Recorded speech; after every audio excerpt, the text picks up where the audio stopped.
Hello guys, ngayon ay nag-harvest kami ng niyog dito sa Iraya sa farm. Yan guys, oh. Kaninang umaga pa yan na sila nagsimula. Medyo tumigil sila kanina kasi umuulan. Ngayon ay tumigil na, kaya tinuloy naman nila. Yun. Hakot na sila. Iba yung taga-pitas, taga-sungkit. Iba yung taga-hakot. Sila Daddy at Bian ay taga-hakot lang.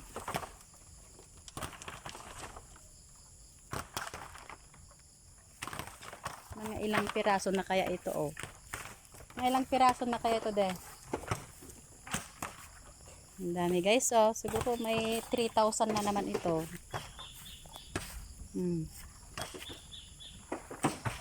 Tutulong kami para may allowance. Kulang kasi ang tao, kaya tutulong kami lahat para mabigyan din kami ng pang grocery.